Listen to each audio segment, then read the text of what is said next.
Hello, everybody, and welcome back to this coverage of diving chess. Matthew's going to join us again in a minute, but in the meantime, I wanted to show you some of the live footage from the swimming pool. Really brilliant pictures here. So you can see here is one of the games in progress, and we've got quite a clear view there of the chessboard. And all the pieces. Black here is having a think about the move. And you see that technique he's using to keep himself at the bottom of the pool while he thinks about the position. So he's holding his breath and he's found a move and up he comes. And then straight away, White goes down to look at the position and think of a reply. So you can see there the water's not too deep. That they can comfortably stand once they come up again. But here we go. Camera at the bottom, and you can see Black's getting his pieces forwards. He had put that rook there on c5, and he's just trying to concentrate on the position. Has played another move. Looks like the queens might be exchanged off here. Anyway, the queens are right next to each other. You can see there's a few games going on at once.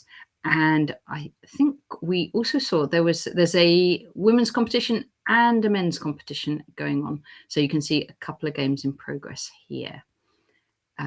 So this one, there's the women's. I can see the women's just in the background there. They're having a think about their position as well. Now, Matthew's just rebooting his machine. We had problems with his sound a second ago. I know that there are going to be moves coming through also, but I thought we'd have a little look at the pool first of all. Okay, so this is the women's game, and yeah, you can see it must be about 4 or 5 games going on at the same time. H5 just happened in this game over here. I can imagine it's yeah, quite scary if your king's being attacked in a game of diving chess. Yeah, okay. Oh, and there's somebody. Right, here we go. So Black's got the rooks lined up in the center, queen there on e6, and White's brought the queen in to g5. And then the question is, are they going to be able to take on g4? Does that help?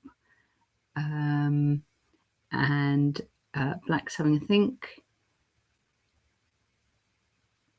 Golly, it'd be hard to concentrate properly, wouldn't it? Yeah, rook into c.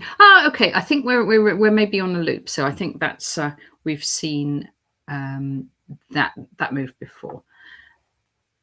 Okay, let's just check. We are actually live. Yes, we are indeed live. And what I'm going to do is also share the positions. If I share also my Lichess, and we can have a little look at what games are going to be going on this round. Okay, so here we go. Here's the moves. So we've got 5.1 and 5.3. So board 1 and board 3. And you can see on board 1, we've got GM Paulius Putnevicius against Kamil Zida. So we saw Kamil's game also in the last round. And then in the other game, we have a game against 2 GMs playing Bartosz Soko against Harshit Raja. Okay, shall we dive into the games a bit? So let's start with this one on board 3. So we have a Sicilian defense and mainline moves. Knight f6, knight c3, and a6. Knight off Sicilian. G3, G6, and so G3 is a bit of a quieter way of playing. Castles, castles. h3, bishop b7, and they've played a lot of moves. What I'm going to do, we won't go through it all now, but they're up to move 25 already, and let's see the other board, how that started off. We're just going to do the first few moves, and then we'll wait for Matthew to come back. So we've got d4, knight f6, c4, e6, knight f3, b6. And here you go. That's quite a common move. And white has chosen to bring the queen out to a4. c5, and got an exchange here. Castles, castles. And aha. Let me let Matthew in. Hello, Matthew.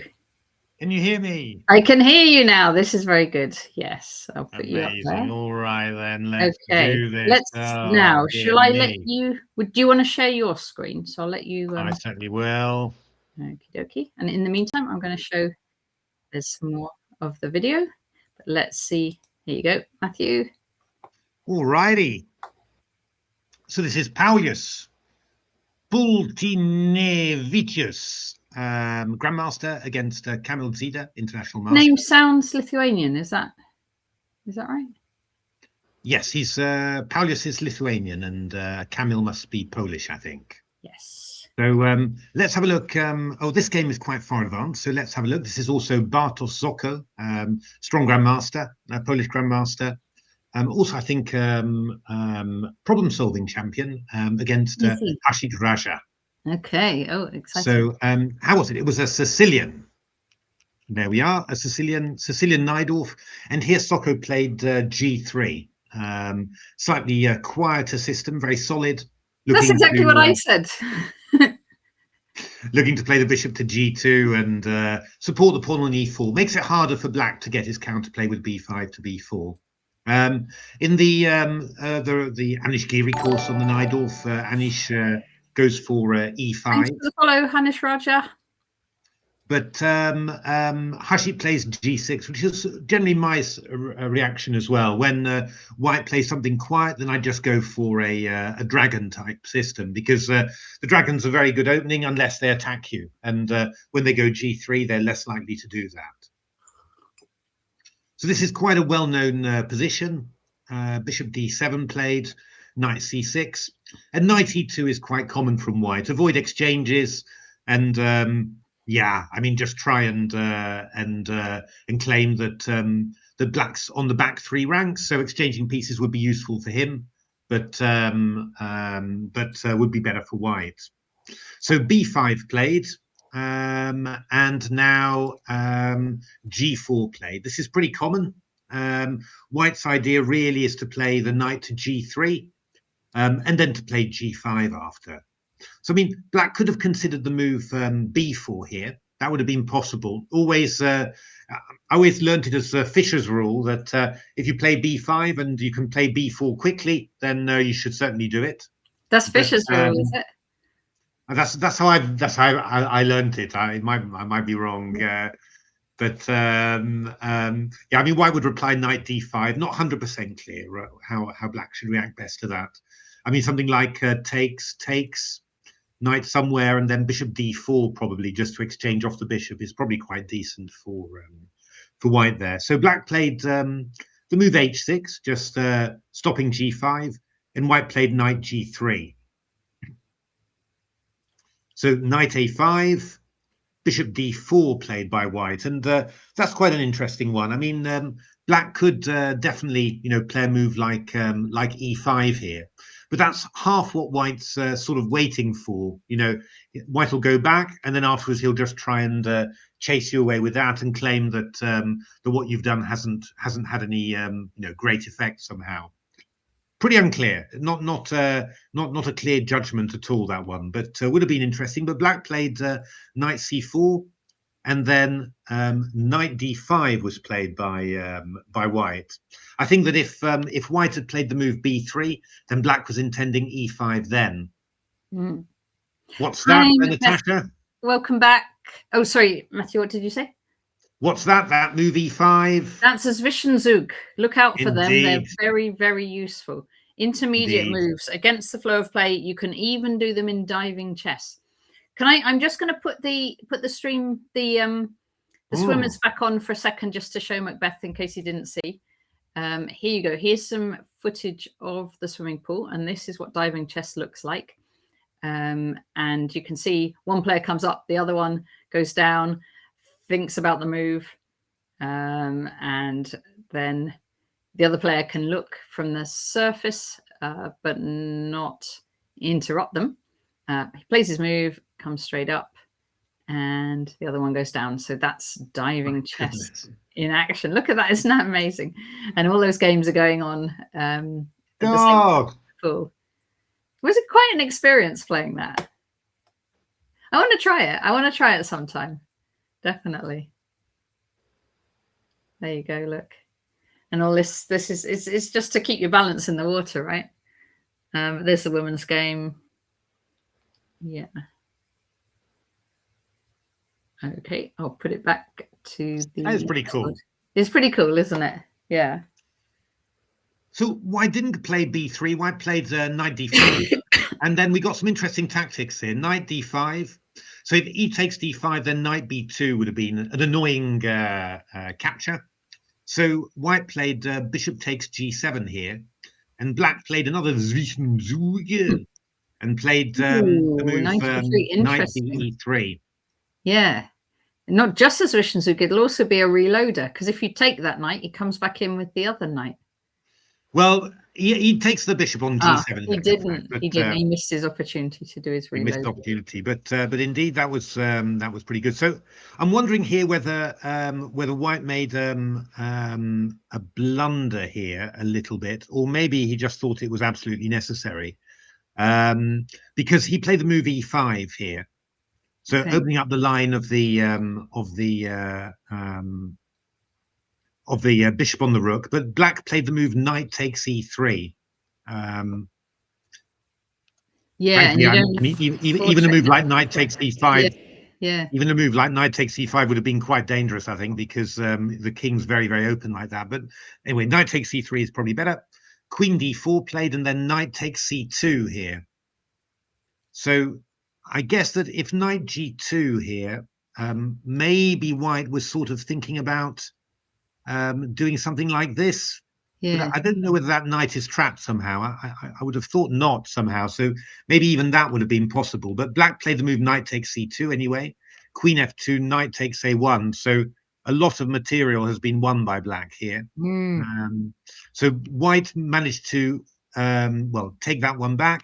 Queen d5, but now White's 2 pawns down, and of course this is a massive, great threat. This bishop and queen on the diagonal. This looks scary, doesn't it, for White? It certainly does. So bishop c6 played, queen e5, swapping off queens, and Black is just 2 pawns up here, and he won quite easily. In actual fact, can't be easy converting I wonder what endgames are like. That's a test of stamina and endurance as well as your endgame. Yeah, it certainly is. I mean, you can get tired and all that, but yeah, I mean, Black did this very very smoothly indeed.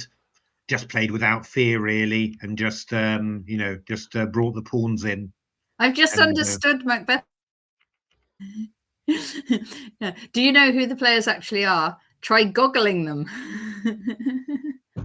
That's brilliant. Nice one, Macbeth. So that was board 3. This board 1 actually ended in a draw, a quick draw. You even get those in the diving chess. So I imagine you might, to conserve your energy. Indeed. Yeah. So this was bishop a6, queen a4. Slightly more unusual move from White there. b3 has been the main line. There's a few other moves: queen b3, knight d2. But queen a4, queen a4 was a reasonably main line at some stage. And then you go for this sort of pawn structure where, Black's got this slightly backward d pawn, but on the other hand, quite a big central pawn mass. There's loads and loads of theory on this. And, well, obviously they didn't really scratch the surface, and they agreed a draw there. Is this the final round, by the way, round 5? Do you know, Natasha, or is this? I don't know. I don't know. It's meant to end by at 4 o'clock our time, so it'll be either this round or the next. Okay. Yeah. Board 3 is issues with board 1. Board 3 is correct and complete. Is the message I'm getting. Fantastic. Yeah. So yeah, I mean, very nice game by Harshit Raj. I think White. Yeah, I mean, White sort of this move bishop d4, knight c4. This was kind of a crucial moment, and you know, basically that's where it all went a bit wrong for White. I mean, maybe White should have played a move like knight e2 just to give his bishop a retreat square. That might have been better, possibly. I thought Alpha Zero Thrash Stockfish and Queen's Indian. I think that's right, Macbeth. Absolutely. Many brilliant Queen's Indians in between Alpha Zero and Stockfish 8. So, but yeah, these tactics all went a bit wrong, really, and this was a very nice intermediate move. After which, really, I mean, Black's got a lovely position. None of White's pieces make sense, so I can understand that that White tried to mix things up a little bit, but yeah, it was the tactics just worked too well. I mean, Black just chose something, you know, sensible, essentially, that that just gave him an easy advantage, and this was just very, very good. I mean, it's always great when you're material up and you've also got huge threats against the opponent's king. You know, that's really about the best thing you could ever have, really. yeah. Right. Let me. I'm gonna put. So I'll put the pictures on. What? Yeah, I think this is a recording. Actually, it looks like. Yeah, it is a recording. Rook c5. Oh, is it the same position? It looks like the same position. No. Yeah. Yeah. No, this is a record. This is a replay of an earlier one. Yeah. Yes, but very nice still to see it. It's very, very good. Yeah, and they're trying behind the scenes to get me extended footage as well, but we'll see if that comes through. And I'm just finding out if there are more rounds, how many more rounds there are. Yeah.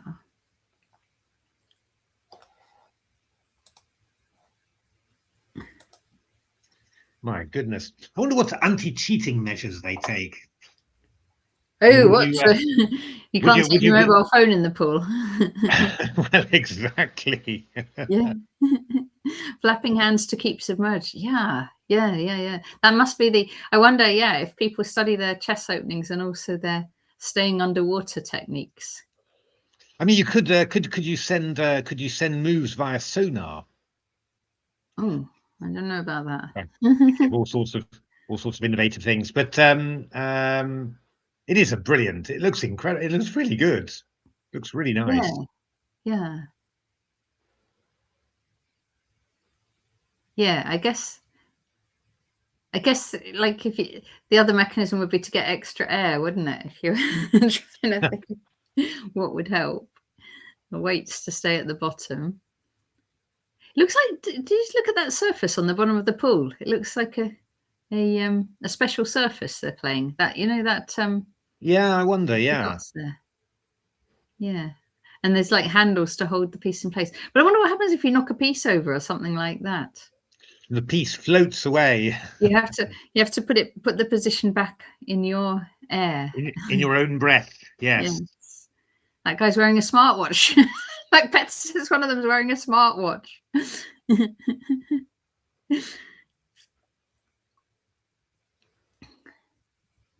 Yeah. Or smart glasses, smart goggles you could wear. Smart goggles. Yeah, I've never heard of smart goggles actually, but not yet. It's going to be the new line.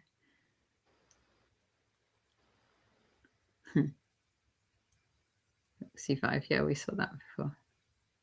I think you must need a tremendous amount of patience, really, to to do this, because after a while you must really feel it. Doing all these. Yeah. Well, I think Riker said he got cold. That was. Yeah. because they're doing it without wetsuits. So I mean, yeah.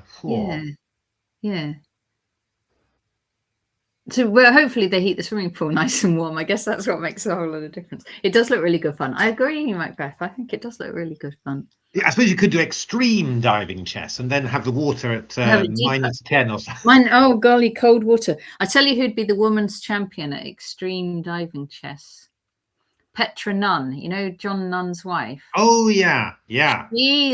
She can go ice cold water. She goes swimming every morning in the sea, and she can take any temperature of water at all.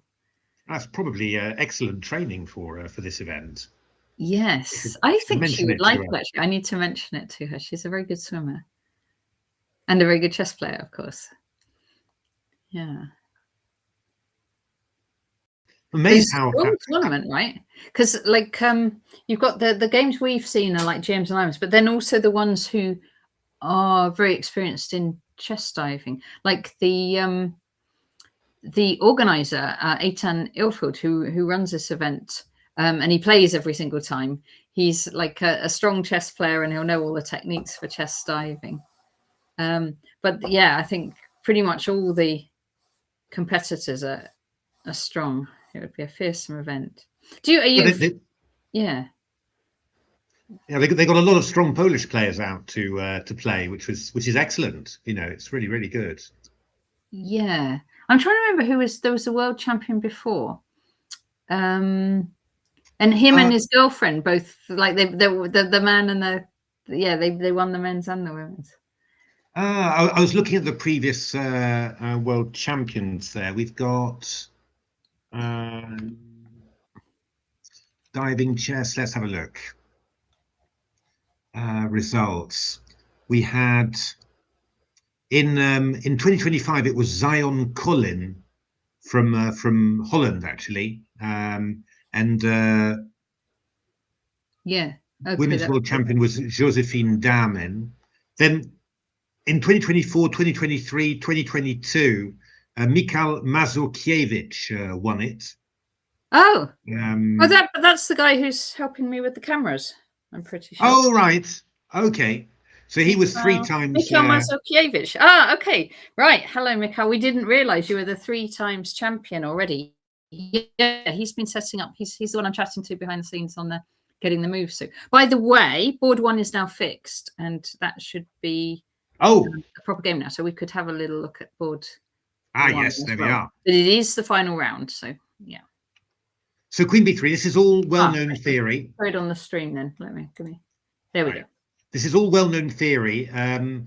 You know, white's lining up on this pawn on d6, and basically trying to make that pawn move forward so that you can have this weakness to play with. But yeah, you know, it's one of those things. You know, you've got your goal that you want to achieve, but how much it's worth when you actually do it is not very clear. You know, it's one of those things. But after all, you've got to have a goal in life, so that's what you do.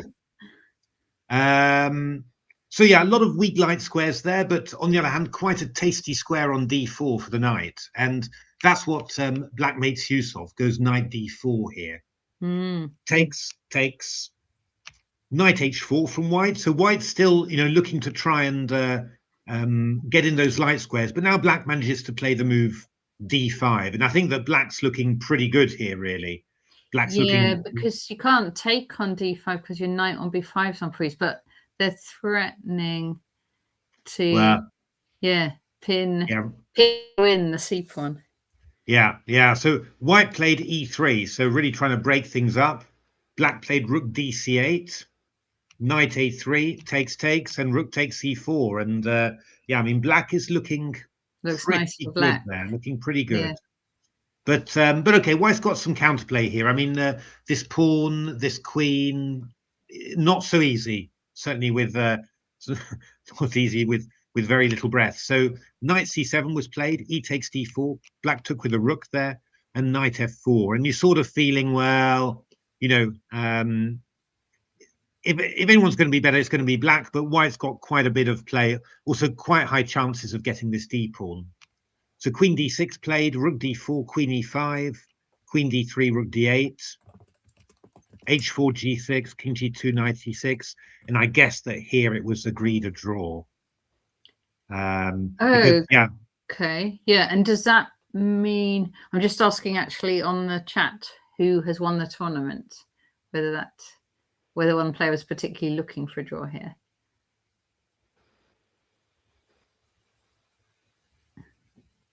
So yeah, the position is completely equal. I mean, black's got this d pawn, white's got the double A pawns, but yeah, d pawn unlikely to move forwards, but going to be pretty hard for either side to get anything done. So yeah, you know, a draw is fair enough there. Yeah. Cool. Okay, I can see. Aha. Okay, I do have the result now. So white GM Folius Futenevicius has won the tournament. So he is the new champion. The new diving chess world champion. I believe so. This is the world championship, isn't it?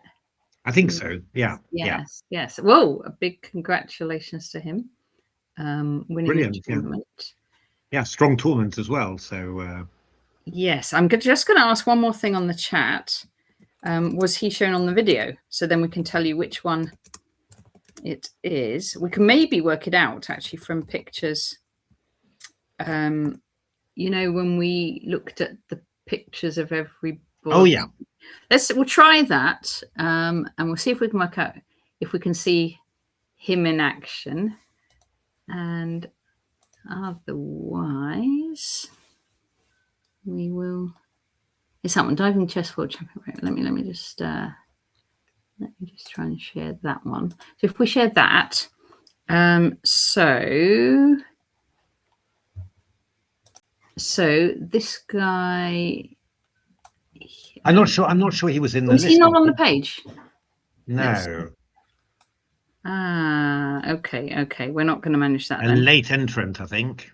Yes. Okay. So maybe he went through the qualifiers.